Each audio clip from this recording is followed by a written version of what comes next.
The following is a guest post from Karim Bianchi. Follow him here on Twitter. The 2017-18 edition of the Italian Serie A has offered an exciting race to the Scudetto. Up to this date, 9 months after the start of the season, is still at its climax.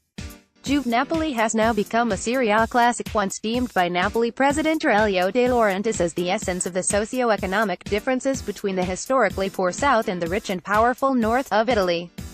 The two sides' juxtaposition doesn't simply regard the socio-economic context, but it extends to a vaster and more relevant, accurate difference involving the club's style of play and management of situations. These diversities are perfectly personified by the two managers, Massimiliano Allegri and Maurizio Sarri. The two Tuscan gaffers are as diametrically opposed as it gets, from their football principles to their man management and even, off-the-field, communication and behavior-wise. The Livornese is a pragmatic, flexible manager, able to adapt and change depending on the scenario, with a belief in calma, tranquility, in English, essentially the management of the various moments and situations throughout the game.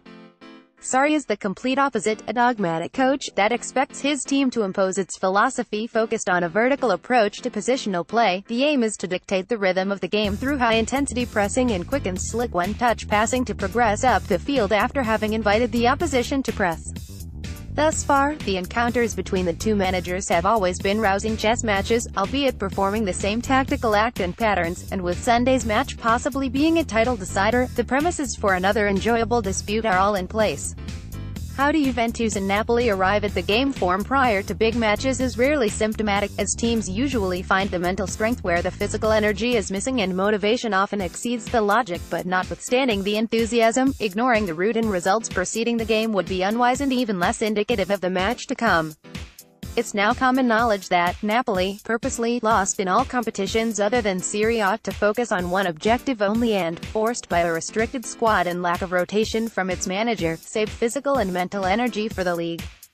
This plan didn't however work as expected, and Napoli have suffered the worst run of games this season following the first loss in the league since the long-gone Juventus defeat in December, this time at the hands of Roma, and have won just 3 out of the previous 7 games while losing 1 and drawing the remaining 3. Leitmotif has seen Napoli perform at under par intensity, at least compared to what Napoli spectators were used to throughout the course of this season, with lack of lucidity in front of the goal. Milan's 4-5-1 allows it to congest the center and defend against Napoli's front 3 in numerical superiority. The most notable drop has been, however, Napoli's goal conversion. Sarri's side have only overperformed XG, expected goals, a metric used to measure the probability of a shot converting into a goal by assigning it a value from 0 to 1 based on the shot zone, situation, etc., once in the last 6 games, underperforming in all the other outings.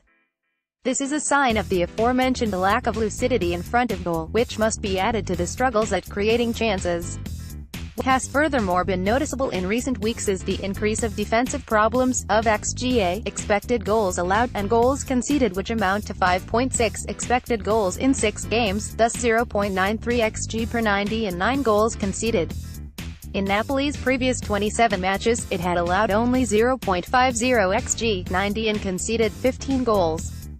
In this period of underwhelming defensive numbers, what's clear is the re-emergence of some of Napoli's defensive problems from past seasons, besides its difficulties at defending set pieces, due to the zonal marking method adopted by Sarri's side, which allows runners to head the ball against a defender jumping from a static situation. The pressing hasn't always been precise in terms of timing and angles, thus being easily bypassed through switches of play.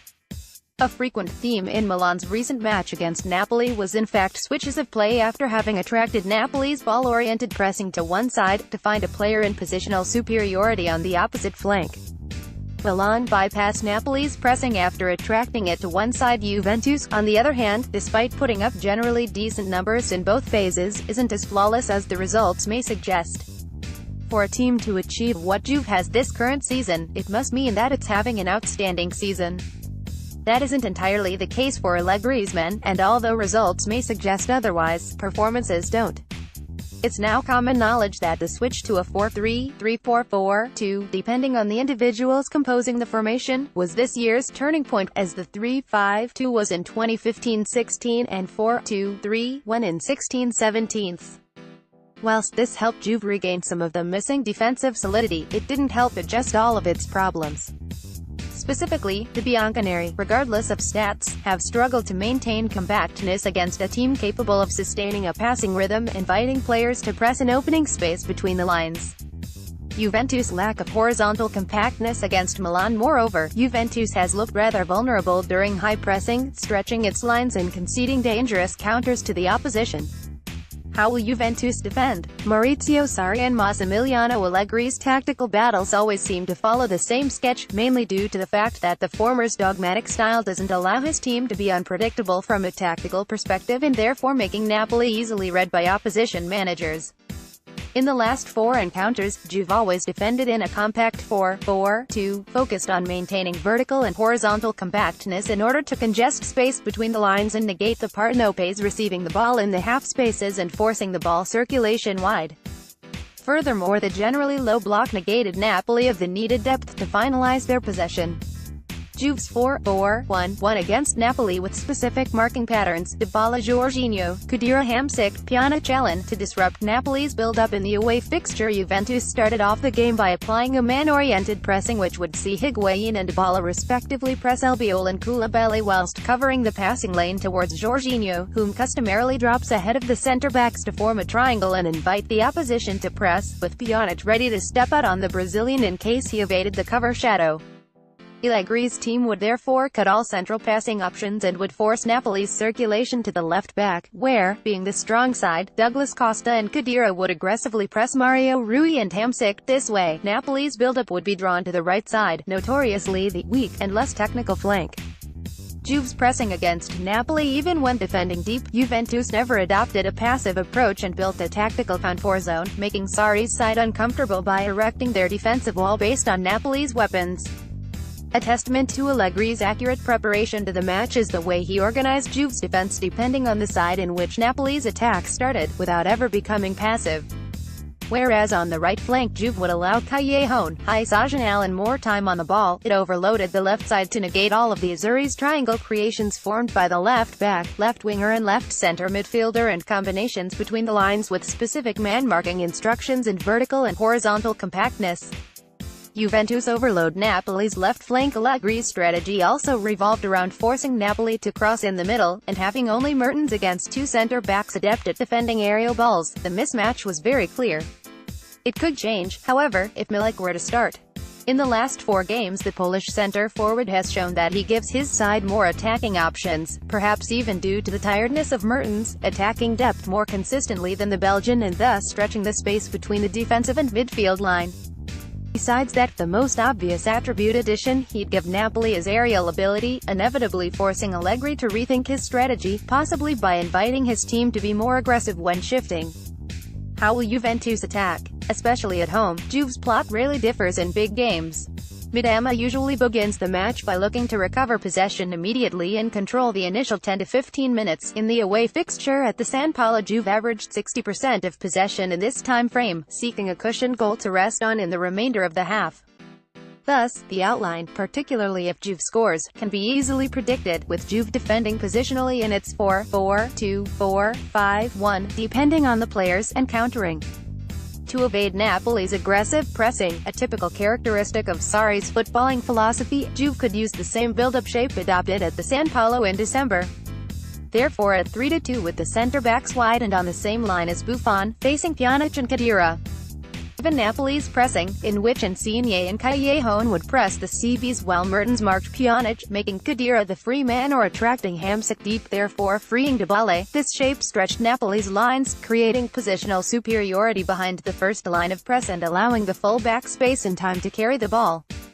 Juve's 3-2 creates 3 free-man situations, Khedira, Deschiglio, out of the pick, and Asamoah. One downside of Juve's deep defending is that this season it has struggled to progress up the field against good counter-pressing sides. It was evinced against Tottenham in the Champions League round of 16, and whilst Napoli is not as intense and physically proficient as the English side, its positional structure and connection creation along the field allows it to have players in close distances once the ball is lost and therefore to regain possession effectively.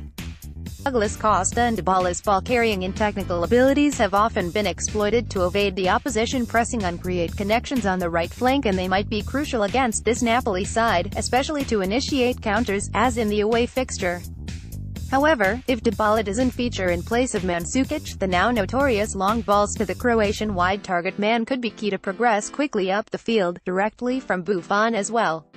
What's paramount is that Juve creates as many qualitative and positional superiority situations as possible, such as Douglas Costa against Mario Rui, who's not always quick to return to his position, Dybala receiving between the lines aside or behind Jorginho or Mandzukic's physical mismatch with Hysaj.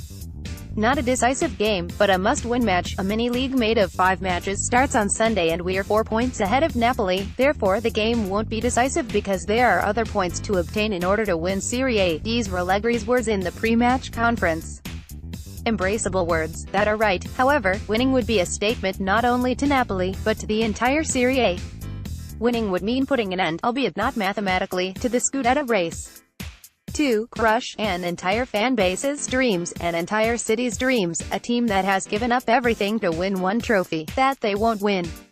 The main motivation for the Juventus players will be to show the rest of Serie A who's still, after 6 years of victories, the best side in Italy.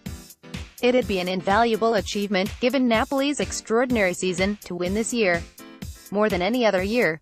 To win, Juventus will have to remain true to their principles, be clinical in front of goal and not have lapses in concentration. The game of the season is ahead of us, and all we have to do is sit back and enjoy a recent year's classic. Match previews are a tactical preview.